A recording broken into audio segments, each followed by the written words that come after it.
Hi, I'm Lucy from So Essential, and today I'm sharing with you some of my favourite overlocker tips. So I'm going to help you solve some of those really annoying problems that you come up against, but also show you some lovely inspiration for great decorative techniques you can create on your overlocker. Have you ever really struggled sewing a neckband with that weird bit at the end where you need to line the stitches up and it always just goes a bit uneven and bulky? Or struggled to get over a bulky seam? Or wondered, how can I hem something if I haven't got a cover stitch machine? How could I do that on my overlocker? Well, I'll be answering these questions and more today in the video. Everything I talk about today is available on our lovely website where you'll find a great range of overlockers and the accessories to go with them. So check that out. And if you like what you see today, please like and subscribe. One of the things I've struggled with most when using my overlocker or cover stitch machine is getting over those bulky seams. You hold your breath as you get towards it and then the machine starts hammering as you go over it and doesn't feed through properly. Well, with this handy little tip, that is eradicated. So here I've sewn my neckband together at the shortest edges in the normal way, and then you would fold that wrong sides together to attach it to your top. But here you would have a lot of bulk where those seams are, lots of layers of fabric to get through. So to reduce that, make a little crease where it's going to be folded and then snip to the seam line. Be careful not to snip through the seam line. And then this will allow you to push the seam allowances in opposite directions, therefore reducing the bulk by half and making it much easier for your overlocker to get over that bulky seam.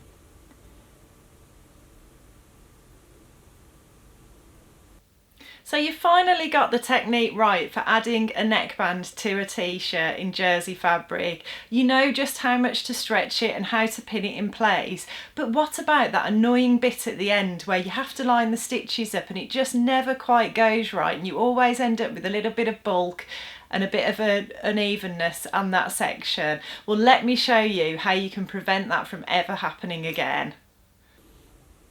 So here I've pinned my neckband to the mock-up top in the usual way, pinning it all the way round, but it's usually really difficult to manoeuvre the stitches on and off the fabric because you haven't trimmed any fabric off yet. So here I've trimmed a section of the fabric out ready. I've trimmed the neckband and the top, and the trimmed section is as long as from the needles to the front of the foot or a little bit longer. And then I've calculated how much excess fabric will be trimmed off, which is governed by my seam allowance, and that's how wide you want that section to be. And then you'll see why, because this will allow me to position the fabric underneath the foot so that the stitching can start in exactly the right place, and then I can line the blade up and make sure that it continues to trim off the excess fabric in exactly the same place as well. And then I haven't got to manoeuvre the stitches onto the fabric to the right place. They're already starting in the right place, and it just makes everything so much more neat. It makes everything line up beautifully. You're not going to have that weird bulky bit at the end or uneven bit at the end. So I'm just going to start sewing, and I'm just using my guides in exactly the same way as I normally do. So the guides for where the needles are positioned, and just trimming off that excess fabric, sewing in the normal way, stretching the neckband, and it's going to give me so much better results than if I just try to manoeuvre the stitches onto the neckband. And this can be used anytime you're sewing in the round on an overlocker. It's a really useful technique to master, and you know, the more you practice it, the better and more confident you'll become at it. And then I'm just going to slow down here because I want to show you this section, which is the bulky seam that I showed you in the previous video, just how easily my overlocker sews over that bulky seam.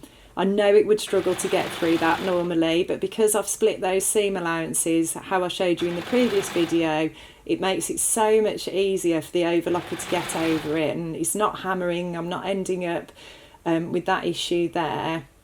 And then we're almost back to the beginning now where I first started stitching. So this is the crucial stage. So just slow down here, make sure everything's lining up accurately.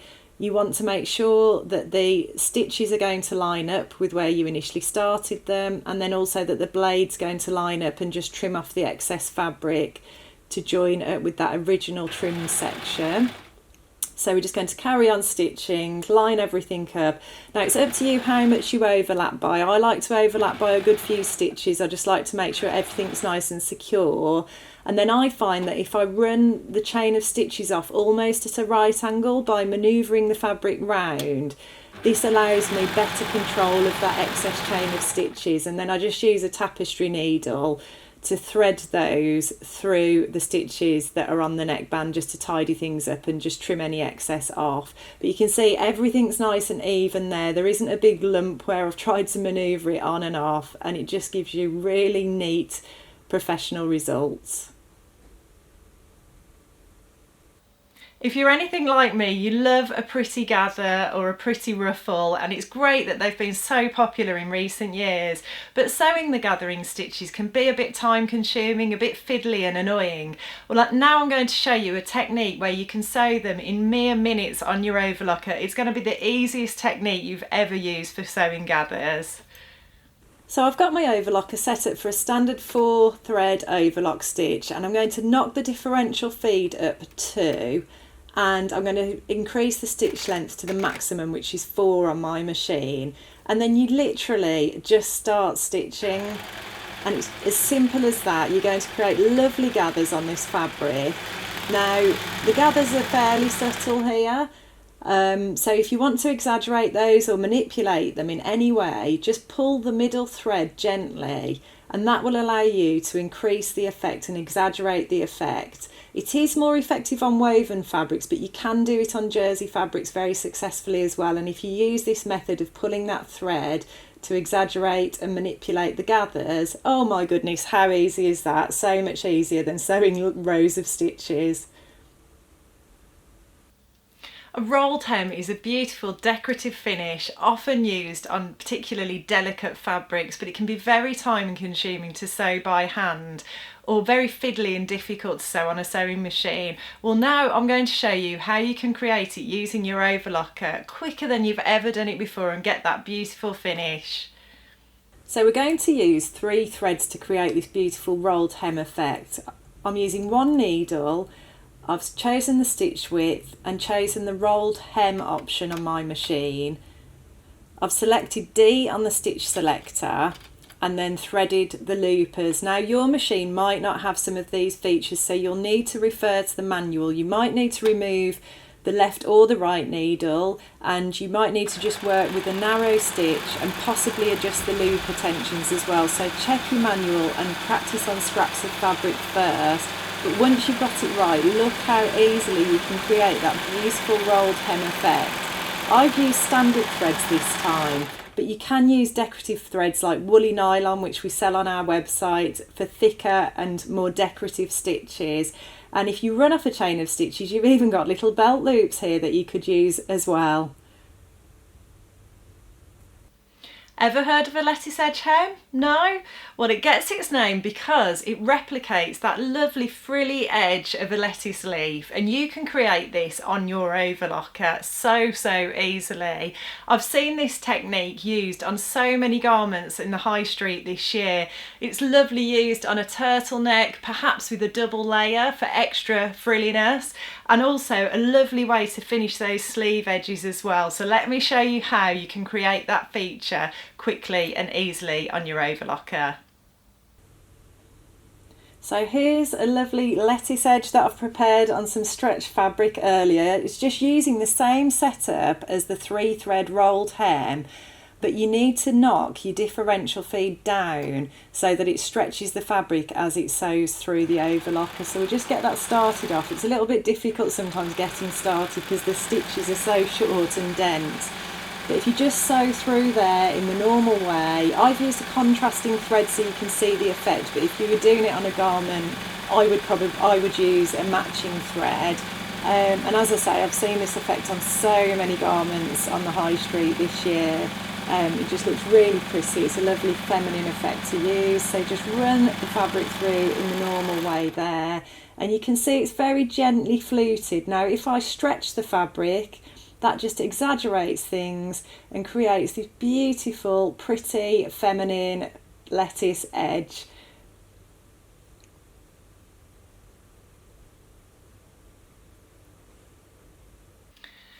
running straps through, particularly those little fiddly ones you get on cami tops and dresses, it's so annoying, am I right? Well, this technique will show you how to do it on your overlocker quicker and easier than you've ever done it before. So here I've got the fabric for my strap, and I'm going to run off a chain of stitches much longer than that strap itself. I'm just using a 4-thread overlock, so the machine's just set up for a standard 4-thread overlock. And then I'm going to position the strap fabric with the chain of stitches running down the centre of the right side of the fabric, and then match the long edges up with one another. So you're folding it right sides together and putting the chain of stitches down the centre of the strap. So you might be able to guess now how all of this is going to work. And then what we're going to do is making sure the chain of stitches is right down the centre of the strap, so it's not going to get caught in the stitches we're about to sew.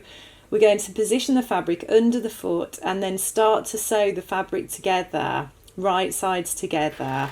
And as you sew, just take extra care to make sure the chain of stitches is positioned right down the centre of the fabric. Make sure it's not getting caught in those stitches that you're sewing, because otherwise the technique won't work. So you have to be really careful and mindful of that.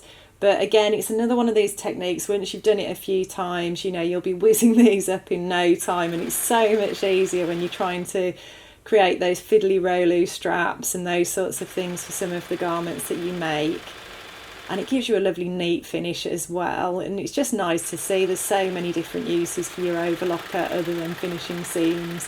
So we've run that off there, cut it off, and then you're going to pull the chain of stitches that runs down the centre of the fabric. Just pull that gently, and then you might need to just tuck the ends in to get it started off. Things never go as smoothly when you're filming, I can assure you of that.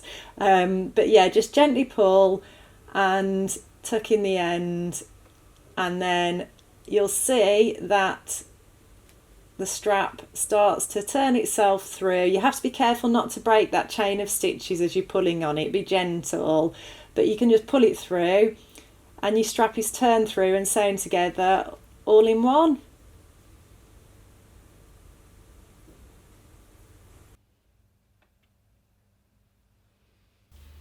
So you finally got an overlocker and you've sewn a lovely t-shirt on it, but you don't really want to go for that twin needle look on the hem. You're never quite happy with the results you get from your sewing machine with that technique. Well, why don't you try this alternative way of hemming a garment using your overlocker for a fun way to finish those hems?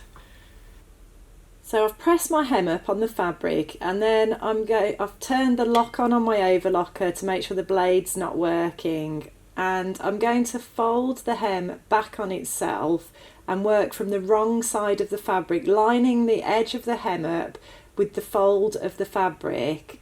And then I'm just going to position that under the foot of my overlocker, and I want the stitches to just catch the edge, the folded edge of the fabric as I sew through. So the stitches of the right needle are just going to catch that.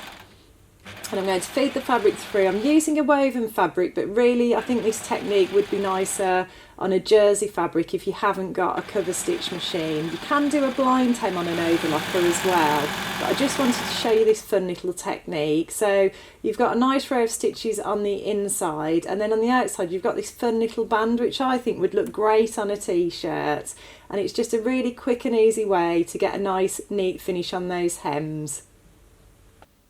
So I hope you all enjoyed that, and I hope it's given you the confidence to have a go and try out some new techniques on your overlocker.